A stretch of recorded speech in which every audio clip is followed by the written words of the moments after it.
ظلم کو ختم کرنے کی، جملہ سن لو، ظلم کو ختم کرنے کی محنت کرنا یہ نبی کی سیاست ہے. ظالموں کا مقابلہ کرنا، ظالموں کا، یہ جملہ سنو، ظالموں کا مقابلہ کرنا یہ نبی کی سیاست ہے.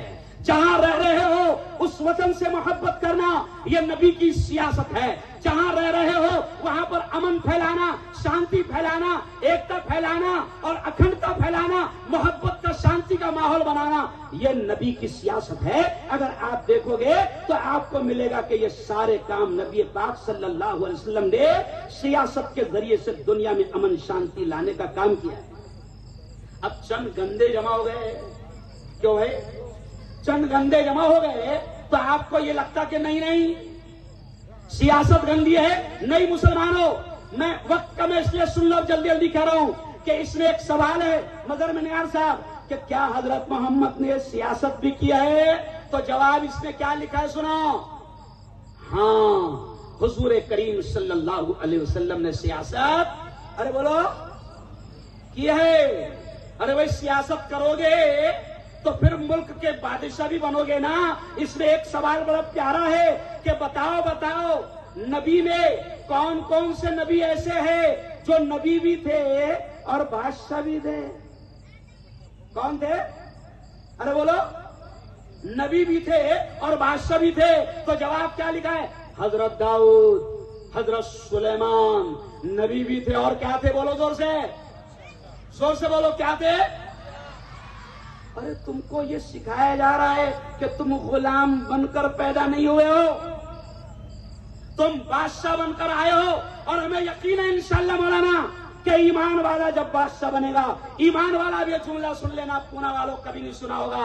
مجھے یقین ہے کہ ایمان والا اگر ایک دیندار آدمی سیاست میں آئے گا، ایک مومن سیاست میں آئے گا، تو جیسے 700-800 سال ہمارے پرکھوں نے اس ملک پر راج کیا، تو یہ جملہ سنو، جب ہماری حکومت تھی یہاں پر تو یہ ملک سونے کی چڑیا کہلاتا تھا. تم نے 70 سال میں اس کو مٹی کی گڑیا بنا دیا.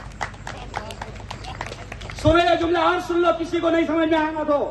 جب ہماری حکومت تھی، ایمان والے راج کرتے تھے، تو ملک میں امن شانتی اور ملک کا GDP اتنا اوپر تھا کہ ملک ہمارے دور میں سونے کی چڑیا تھا اور تم نے 70 سال میں اس کو مٹی کی گڑیا بنا ڈالا. اب سمجھ میں آیا جملہ؟ تو ذرا دونوں ہاتھ اٹھا کر بتاؤ، اس ملک کو سونے کی چڑیا پھر بنانا ہے کہ نہیں بنانا ہے؟ ایسا ہاتھ اٹھا کر، دونوں ہاتھ اٹھا کر بتاؤ. ماشاءاللہ، دیکھو مگر میں تو بنانا ہے تو پھر نبی کی سیاست سیکھنا پڑے گی نا، نبی کی تعلیمات سیکھنا پڑے گی نا. اور ایک بہت پیارا سوال تم نے میری تقریر پورے اس پرچے میں لکھ دی. ایک بہت پیارا سوال ہے سہیل بھائی. کیا سوال ہے؟ گاندھی جی، او بھیا غور سے سنو، گاندھی جی بھارت کے سیاست دانوں کو حضور کے کون سے 2 صحابیوں کی طرح حکومت کرنے کو کہتے تھے؟ سنو، مہاتما گاندھی بھارت کے پولیٹیکل لیڈروں کو کہتے تھے کہ حضور کے 2 صحابہ تھے، حضور کے 2 یار تھے، ان کی طرح حکومت کرو تو ملک بھی ترقی کرے گا، امن آئے گا. وہ کون سے 2 صحابہ تھے؟ تو سوال میں لکھا ہے جواب، حضرت ابو بکر اور حضرت عمر. کتنی پیاری بات سکھائی جا رہی ہے.